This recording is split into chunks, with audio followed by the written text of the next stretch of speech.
নমস্কার। আজকের যে চর্চার যে মুখ্য বিষয় সেটা হলো মাইক্রোসাইকিক অ্যান্ড ম্যাক্রোসাইকিক কর্পোরাল স্ট্রাকচারের উপরে অণুজীবত বা মাইক্রোবাইটামের প্রভাবটা কী। মানে অনুমন ও ভূমাচিত্রের যত সংরচনা রয়েছে সেই সংরচনার উপরে অণুজীবতের যে প্রভাব সেটা কেমন তার উপরে চর্চা হবে। মাইক্রোবাইটা and their influence on the micropsychic and macropsychic corporal structure. As you know, this universe is a mesh of wave of so many length, and along this wavelength so many positive and negative microbiome move in so many direction in the entire universe. এই বিশ্ব ব্রহ্মাণ্ডে বিভিন্ন তরঙ্গ দৈর্ঘ্যের বিভিন্ন মাইক্রোবাইটাম যে অণুজীবন এই বিশ্ব ব্রহ্মাণ্ডের বিভিন্ন জায়গায় ঘুরতে থাকে। পজিটিভ ও নেগেটিভ এই দুটোই ঘুরতে থাকে। মাইক্রোবাইটামের 3 প্রকার হয়: পজিটিভ, নেগেটিভ অ্যান্ড নিউট্রাল। নিউট্রালের কাজ হলো গ্রহ গ্রহান্তরে জীবন বয়ে নিয়ে যাওয়া, অর্থাৎ জীবনের সৃষ্টি, লাইফ ক্যারিয়ার যেটাকে বলা হয় সেটা হলো নিউট্রাল মাইক্রোবাইটাম। আর পজিটিভ নেগেটিভ মাইক্রোবাইটাম সম্পূর্ণ বিশ্ব ব্রহ্মাণ্ডে অবাধ গতিতে তরঙ্গ দৈর্ঘ্যের পরোয়া না করে, মানে যে কোনো তন্মাত্রার মাধ্যমে এটা বিশ্ব ব্রহ্মাণ্ডের প্রত্যেক যে জায়গায় ঘুরতে পারে, চলাফেরা করতে পারে। যেমন তন্মাত্রাটা কি? যত বস্তু রয়েছে, পঞ্চভূত রয়েছে, সেই পঞ্চভূতের পরিচয় তার তন্মাত্রের দ্বারা, তার তরঙ্গের মাধ্যমেই বোঝা যায়। তাই এই যে মাইক্রোবাইটাম পজিটিভ ও নেগেটিভ, পজিটিভ মাইক্রোবাইটামের তার প্রভাব ক্ষেত্র আলাদা, নেগেটিভ মাইক্রোবাইটাম আর তার প্রভাব ক্ষেত্র সেটা হলো আলাদা। পজিটিভ মাইক্রোবাইটাম জেনারেলি মানুষের বিশুদ্ধ চক্র বা সোলার প্লেক্সাস, এই বিশুদ্ধ চক্রকে সোলার প্লেক্সাস বলা হয়। এই সোলার প্লেক্সাস সৌর মণ্ডল বলা হয়। এই সৌরমণ্ডল থেকে মানুষের পিটিউটরি, এই পিটিউটরি আর পিটিউটরির যে বাইরের অংশ পর্যন্তই ফাংশনাল। এর অর্থ হলো যে পজিটিভ মাইক্রোবাইটাম পিনিয়াল গ্রন্থি বা সহস্রার চক্র পর্যন্তই কাজ করতে পারে। সহস্রার চক্রকে পেরিয়ে কাজ করতে পারে না। এর মানে এটাই বের হলো যে সহস্রার চক্রে যে নিচের অবস্থা সেটা হলো গুরুচক্র। গুরুচক্র পর্যন্তই ধনাত্মক অণুজীবত বা পজিটিভ মাইক্রোবাইটাম কাজ করতে পারে প্রত্যক্ষভাবে, আর তার কাজ শুরু হয় এই সৌরমণ্ডল থেকে। কিন্তু এই যে পজিটিভ মাইক্রোবাইটাম, এটা দ্বিমুখী গতি। সেটা কি? একটা ঊর্ধ্বমুখী, একটা বিশুদ্ধ চক্রের যে নিম্ন স্তরের অনাহত চক্র, এবং তার নিচে যত মানবীয় অভিব্যক্তি আছে, যে মানবিক যে অস্তিত্ব আছে, প্রত্যেকটা ক্ষেত্রে তার প্রভাব হয়, সে প্রভাব ফেলতে পারে। কিন্তু সে কোনোভাবেই সহস্রার চক্রের উপরে, গুরুচক্রের উপরে যেতে পারে না। গুরুচক্রের উপরে সহস্রার চক্র পর্যন্ত যেতে গেলে ঈশ্বর কৃপা বা গুরু কৃপা, গুরুর অহেতুক কৃপা ছাড়া সেটা মানুষ এগোতে পারে না। মাইক্রোবাইটাম সেখানে প্রভাব করতে পারে না। তারপর হলো নেগেটিভ মাইক্রোবাইটাম। নেগেটিভ মাইক্রোবাইটামের যে মেন যে কার্যক্ষেত্র সেটা হলো মণিপুর চক্র। মণিপুর চক্র, স্বাধিষ্ঠান চক্র ও মূলাধার চক্র, এই চক্রগুলোতে এ ডমিনেন্ট থাকে, এরই অধিক্ষেত্র এটা। এখানে তমোগুণী প্রধান। স্থূল মাইক্রোবায়োটাম এখানে বেশি কাজ করে, বেশি প্রভাবী, অর্থাৎ নেগেটিভ মাইক্রোবায়োটাম এখানে প্রভাবী। কিন্তু নেগেটিভ মাইক্রোবায়োটাম মণিপুরের ঊর্ধ্বে অনাহত চক্র ও বিশুদ্ধ চক্র অপ্রত্যক্ষভাবে প্রভাবিত করতে পারে, এফেক্ট করতে পারে, কিন্তু ডাইরেক্ট প্রভাবিত করতে পারে না। মনকে যে পরিক্ষেত্র, যেটাকে বলা হয় চন্দ্রমণ্ডল, এই চন্দ্রমণ্ডলকে পরোক্ষভাবে মানে ইনডাইরেক্ট রূপে সে প্রভাবিত, মানুষের চিন্তা প্রভাবিত করতে পারে। যেমন দেখা গেল, ধরুন একটা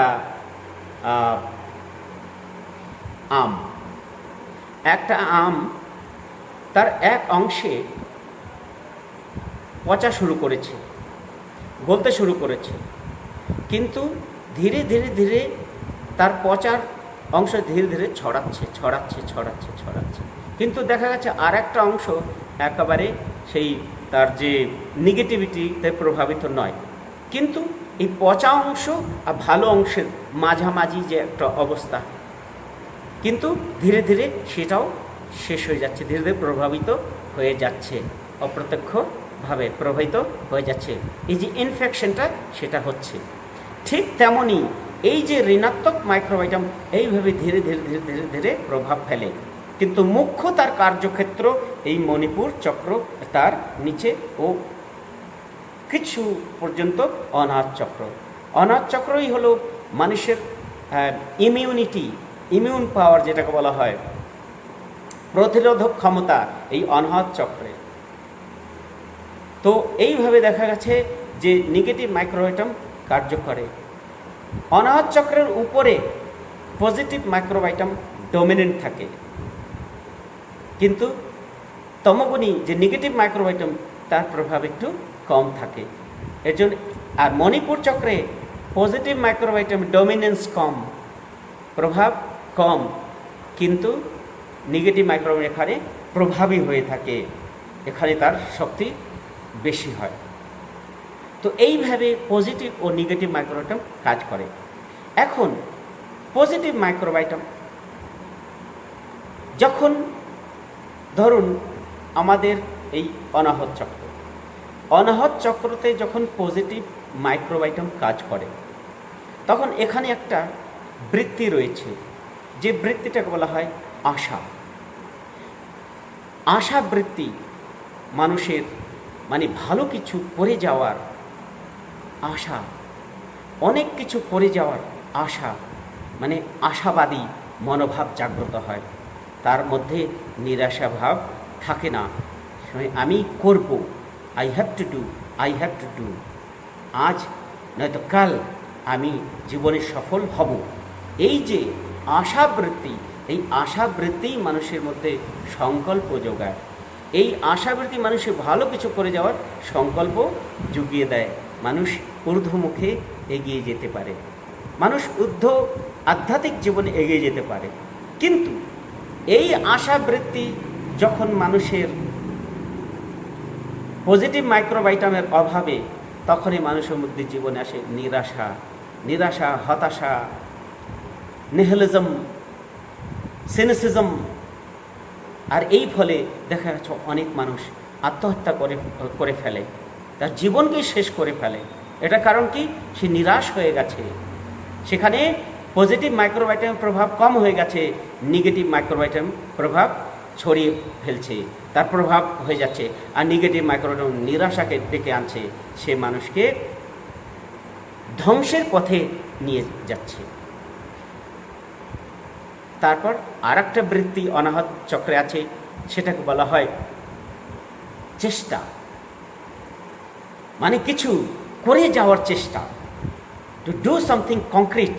এই চেষ্টা, কন্টিনিউয়াস এন্ডিভার করার মনোভাব থাকে, এটা পজিটিভ মাইক্রোবায়োটাম। দেখা গেল যখনই পজিটিভ মাইক্রোবায়োটাম ডমিনেট হয়ে যায়, প্রভাবী হয়ে যায়, তখন কাজের গতি বেড়ে যায়, কাজের যে উদ্দীপনা সেটা মানুষের মধ্যে বেড়ে যায়। কিন্তু যখন পজিটিভ মাইক্রোবায়োটাম সৃজন কম হচ্ছে আর নেগেটিভ চিন্তাধারা, তমগুণী চিন্তাধারার প্রভাব পড়ছে, তখন ধীরে ধীরে কী হয়ে যাচ্ছে, সেই চেষ্টা নিশ্চেষ্ট হয়ে যাচ্ছে, মানুষ জড় স্থাবর হয়ে যাচ্ছে, মানুষকে জড় মানে সে সূক্ষ্ম থেকে মানুষ জড়তার দিকে নেমে যাচ্ছে। ঠিক তেমনই এখানে আর একটা বৃত্তি রয়েছে, যেটা হলো বিবেক। বিবেক হলো ভালো মন্দ বিচার করে ভালোকে গ্রহণ করা, সূক্ষ্ম স্থলের মধ্যে বিচার করে সূক্ষ্মত্বকে গ্রহণ করা, ধ্বংসাত্মক ও সৃজনাত্মক দুটোর মধ্যে সৃজনাত্মককে গ্রহণ করা, একেই বলা হয় পজিটিভ মাইক্রোবায়োটামের প্রভাব। তাই যখন পজিটিভ মাইক্রোবায়োটামের প্রভাব হবে, তখন মানুষ অনেক কিছু করার সেই সামর্থ্য নিয়ে এগিয়ে যায়। সে বুঝে যায় তার ভ্রান্তি ছিল, যা এতদিন করেছে সেগুলো ভুল, এখন তাকে ভালো করতে হবে। কিন্তু যখন মানুষের তমগুণের প্রভাবে এই বিবেক নাশ হয়ে যায়, means the conscience, the power of discrimination die a immature death, যখন এই বিবেকের মৃত্যু হয়ে যায়, তখন মানুষের অবিবেকী হয়ে যায়। আর সেই অবিবেকী মানুষই জড়ত্বের দিকে মানুষকে টেনে নিয়ে যায়, তার জীবনকে জড়াভিমুখী স্থূলতা জড়তার দিকে নিয়ে যায়, ধ্বংসের কারণ হয়। আজ পৃথিবীর বেশিরভাগ মানুষ, 95%-এর বেশিরভাগ মানুষ অবিবেকী, বিবেকের পথ ধরে চলছে না, অন্ধ সেন্টিমেন্টের মাধ্যমে চলছে মানুষ। বিবেকের অভাবেই মানুষ অন্ধবিশ্বাস, কুসংস্কার ও ভাবজড়তার পথ ধরে এগিয়ে যায়। তাই যাতে মানুষ ভাবজড়তার দিকে এগিয়ে নিয়ে যায়, বিবেকের পথ দিয়ে এগিয়ে যায়, তাই মানুষকে পজিটিভ মাইক্রোবায়োটাম সৃজন করা উচিত। তো বিবেক, তারপর অনুতাপ, ভুল কাজ করে সঙ্গে সঙ্গে অনুতাপ করা, ভুল হয়েছে, এটা আমার করা উচিত না, এই অনুতাপ বৃত্তিটাও কিন্তু এই অনাহত চক্রের বৃত্তি। তাই যাদের মধ্যে বিবেক জাগ্রত হয় তাদের অনুতাপও হয়, আর অনুতাপ যখন মানুষ হয় তখন আর ভুলের দিকে না গিয়ে সে মানুষ ভালো কাজই করার চেষ্টা করে। এইভাবে দেখা গেছে যে বৃত্তিগুলোকে যখন পজিটিভলি চার্জ করা হয় সাধনার মাধ্যমে অনাহত চক্রকে, তখন মানুষকে ডেভেলপ করতে, উন্নতির দিকে বা প্রগতির দিকে এগিয়ে নিয়ে যায়। ঠিক বিশুদ্ধ চক্র বিভিন্ন বৃত্তি রয়েছে, যে অমৃত ও বিষ। অমৃত বৃত্তি এমন রয়েছে, কিছু করার চেষ্টা, যে সংকল্প সে এখানে রয়েছে। অমৃত বৃত্তি যখন দেখা যায় মানুষ খুব উচ্চ সাধনায় ব্যস্ত থাকে, সাধনার আধ্যাত্মিক শক্তির দ্বারা পরিচালিত থাকে, তখন তার মুখ থেকে যা বের হবে মিষ্টি মধুর অমৃতের মতো, মানে অমৃত বর্ষণ হয়। কিন্তু এমনও দেখবেন লোক যারা কিছু কথা বললে মনে হয় মুখ থেকে বিষ, অনর্গল বিষ বের হচ্ছে, মানে সে বিষ বমন করছে, এটা হচ্ছে তার বিষবৃত্তি। এর জন্য কি হয়, এই বিশুদ্ধ চক্রকে যদি ভালো করে নিয়ন্ত্রণ করা যায়, মানুষের শব্দ, মানুষের ভাষা সব কিছুই সুন্দর ও শাশ্বত হয়ে যায়, অমৃতময় হয়ে যায়। তো বৃত্তি তো অনেক রয়েছে, সেই বিভিন্ন বৃত্তির যে প্রভাব মাইক্রোবায়োটামের পজিটিভ বা নেগেটিভ মাইক্রোবায়োটামের প্রভাবে উল্টোপাল্টা হয়ে যায়। ভালো হয় পজিটিভ হলে, আর নেগেটিভ হলে একেবারে ঋণাত্মক ধ্বংসের পথে মানুষকে নিয়ে যায়। ঠিক তেমনই মানুষের মণিপুর চক্রেও কিছু বৃত্তি, যেমন তৃষ্ণা, লজ্জা, ঈর্ষা, সুষুপ্তি, বিষাদ, কষায়, মোহ, ঘৃণা, ভয়, এই বৃত্তিগুলো কোথায় রয়েছে? মণিপুর চক্রে রয়েছে। এখন দেখা গেছে লোভ, লোভ বৃত্তি। এই লোভ বৃত্তিটা যখন নেগেটিভ মাইক্রোওয়েভে প্রবাহী হয়, এই লোভ মানুষ কি করে, অন্যের রক্ত শোষণ করতেও বাধ্য করে, অন্যকে শেষ করে নিজের অস্তিত্বকে বাঁচিয়ে রাখার চেষ্টা করে। এই লোভ বৃত্তি, এইগুলো সব নেগেটিভ বৃত্তি। কিন্তু যেমন লোভ, অহংকার, ঈর্ষা, এগুলো যখন পজিটিভলি চার্জ করা হয়, আধ্যাত্মিক সাধনার দ্বারা যখন এই চক্রের উপরে মানুষ নিয়ন্ত্রণ করে, এই চক্রের যে গ্রন্থ, গ্রন্থি, গ্রন্থিরস, স্নায়ুতন্তু, এই বৃত্তি, প্রত্যেকটার উপরে কিন্তু একটা মাইক্রোভাইটামিনস তার প্রভাব হয়।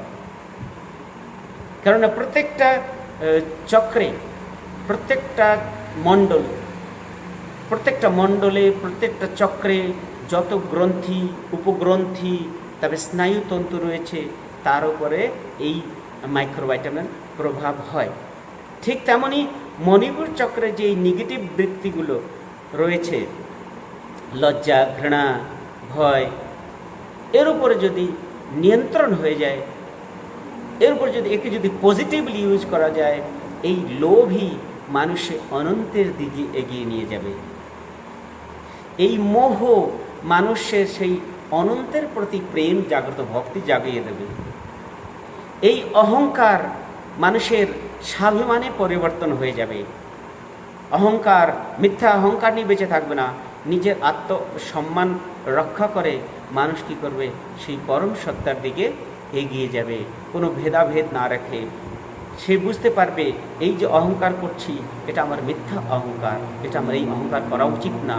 আমার এই অহংকারে সমাজের, দেশের অনেক ক্ষতি হয়, তাই এই অহংকারকে আমি জলাঞ্জলি দিলাম, ঈশ্বর চরণে আমি সব কিছু সমর্পিত করলাম। লজ্জা, লজ্জা বৃত্তিটা মানুষকে এগোতে দেয় না, তাই এই লজ্জা বৃত্তিটা মণিপুর চক্রে। এই মণিপুর চক্রে দেখা যায় যাদের ডাইজেস্টিভ সিস্টেম ডিস্টার্ব হয়ে আছে, তাদের মধ্যে ইরিটেশন, ঘৃণা, কথা বলবে যে খুব কষাই বৃত্তি যেটাকে বলা হয়, ফেভিশনেস তার মধ্যে জাগ্রত হবে। এইভাবে কিন্তু যে সাধনা করবে ভালো করে, তখন এই মণিপুর চক্রের তার ডাইজেস্টিভ সিস্টেমও ঠিক হয়ে যাবে, সঙ্গে সঙ্গে বৃত্তিগুলো পজিটিভলি চার্জ হয়ে ঊর্ধ্ব মুখে এগিয়ে যাবে, সূক্ষ্মতার দিকে মানুষকে এগিয়ে নিয়ে যাবে। ঠিক তেমনি স্বাধিষ্ঠান চক্র, স্বাধিষ্ঠান চক্রে 6টা বৃত্তি রয়েছে: অবজ্ঞা, মূর্ছা, প্রশ্রয়, অবিশ্বাস, সর্বনাশ ও ক্রূরতা। অবজ্ঞা, অবজ্ঞা মিনস ইগনোর করা, প্রত্যেকটা জিনিসকে তুচ্ছ করা, ইগনোর করে দেওয়া। হ্যাঁ, তো এই যে অবজ্ঞাটা, এই অবজ্ঞা বৃত্তি নেগেটিভ বৃত্তি।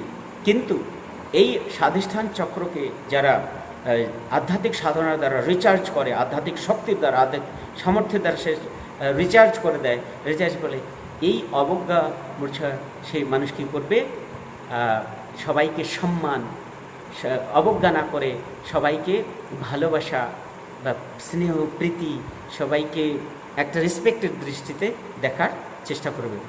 মূর্ছা, মূর্ছা মানে একবারে সবসময় মনে হয় যে একটা তন্দ্রায় ঘুমিয়ে আছে, মূর্ছনায় পড়ে আছে।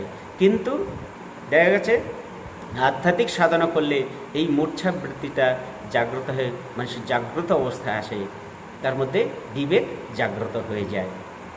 ঠিক তেমনি প্রশ্রয়, দেখা যায় প্রত্যেকটা খারাপ জিনিসকেও সে প্রশ্রয় দেয়, প্রশ্রয় বৃত্তি রয়েছে। নোংরা জিনিসকেও প্রশ্রয় দেয়, প্রত্যেকটা জিনিসকে সে প্রশ্রয় দেয়। কিন্তু যখন আধ্যাত্মিকতার দ্বারা প্রভাবিত হয়, তখন এই ভালো জিনিসকেই প্রশ্রয় দেবে, খারাপ জিনিসকে কখনো প্রশ্রয় দেবে না। অবিশ্বাস, কারো প্রতি বিশ্বাস নেই, সবসময় ডাউট, শঙ্কা এই থাকা। কিন্তু অবিশ্বাস মানুষের পতনের কারণ, অসফলতার কারণ।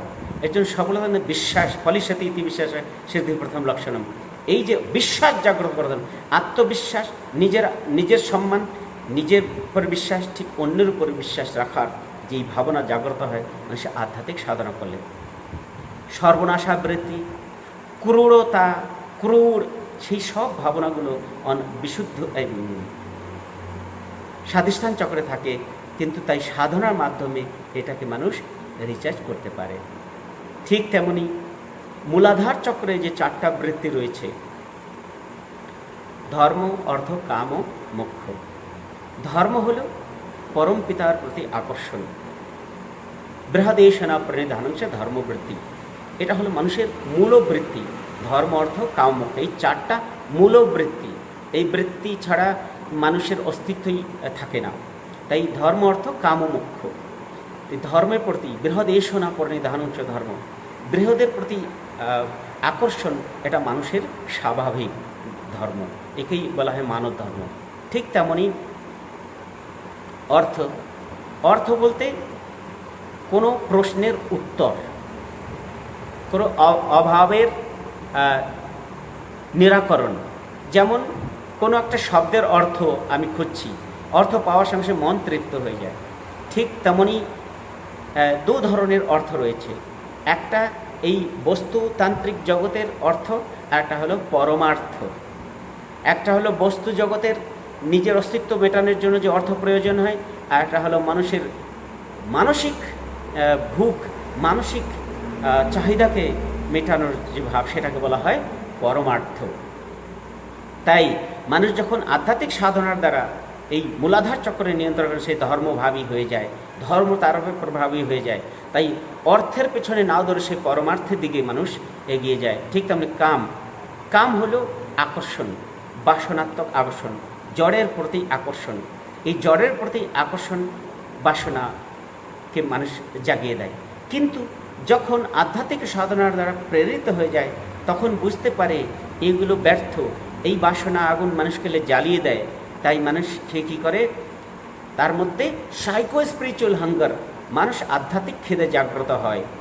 এই কাম থেকেই মানুষ আধ্যাত্মিক সাইকো স্পিরিচুয়াল হাঙ্গার জাগ্রত হয়। এই সাইকো স্পিরিচুয়াল হাঙ্গার মানুষের ভক্তিতে পরিণত হয়ে যায়, ডিভোশন, ভক্তি তত্ত্বের মধ্যে এগিয়ে যায়, ঈশ্বরের প্রতি পরম আকর্ষণ জাগে।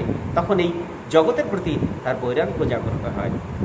ঠিক তেমনই দেখা যায় যে মোক্ষ বৃত্তি।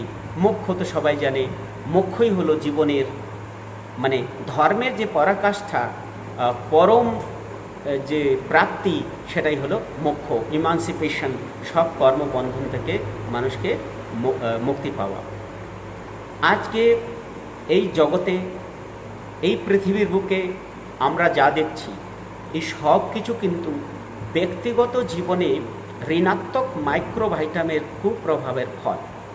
আজকে যে করোনা, যে ভাইরাস কোভিড-19 দেখছি আমরা, এগুলো কিন্তু আমাদেরই কুকর্মের এটা পরিণাম।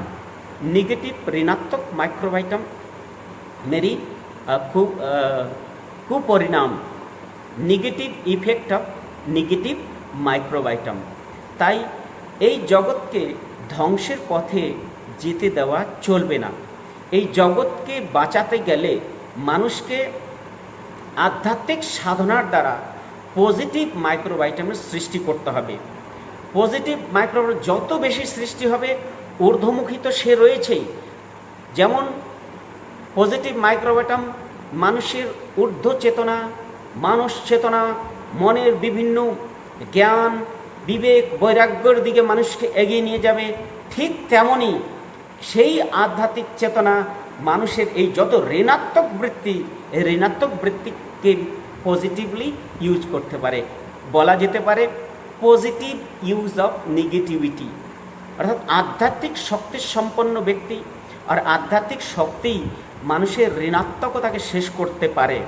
মানুষের অবসাদ, মানুষের ধ্বংসাত্মক যত বৃত্তি রয়েছে বা প্রবৃত্তি রয়েছে, সেগুলোকে শেষ করে মানুষকে মুক্তির পথে নিয়ে যেতে পারে শুধু একমাত্র পজিটিভ মাইক্রোভাইটাম। তাই মানুষকে বেশি থেকে বেশি সাধনা করা উচিত, বেশি থেকে বেশি হরিকীর্তন করা উচিত, বেশি থেকে বেশি মানুষের পর্যাবরণকে সুরক্ষার জন্য গাছপালা লাগানো উচিত, মানুষকে সৎসঙ্গ করা উচিত, মানুষের সৎ বই, যত পুস্তক আছে, যত ভালো ভালো জিনিস মানুষকে উচ্চ স্তরে নিয়ে যাওয়ার যে প্রেরণা দেয়, সেই সাধ্যায় মানুষকে বেশি থেকে বেশি করা উচিত। এই সৎসঙ্গ, সাধ্যায়, ঈশ্বর কীর্তন, সাধনা, ভজন, কনস্ট্রাকটিভ কাজ নিয়ে মানুষ ব্যস্ত থাকলেই এই ঋণাত্মকতা, নেগেটিভিটি শেষ হবে, আর মানুষের জীবনে উন্নতি হবে, মানুষের সর্বাত্মক উন্নতি হবে, মানব সমাজ ধ্বংসের মুখ থেকে বেঁচে সেই প্রগতির পরাকাষ্ঠা লাভ করবে। ধন্যবাদ ও নমস্কার। আমার ভিডিও ভালো লাগলে আপনারা সাবস্ক্রাইব করবেন। আমার যে চ্যানেল, ইউটিউব চ্যানেল ভাগবত ধর্ম যোগতন্ত্র, ভাগবত ধর্ম যোগতন্ত্র হলো আমার চ্যানেল। এটাকে আপনারা সাবস্ক্রাইব করবেন, লাইক করবেন যদি ভালো লাগে, আর শেয়ার করবেন, যাতে এই বিশুদ্ধ আধ্যাত্মিক জ্ঞান প্রত্যেকটা মানুষের কাছে পৌঁছে যায়। নমস্কার।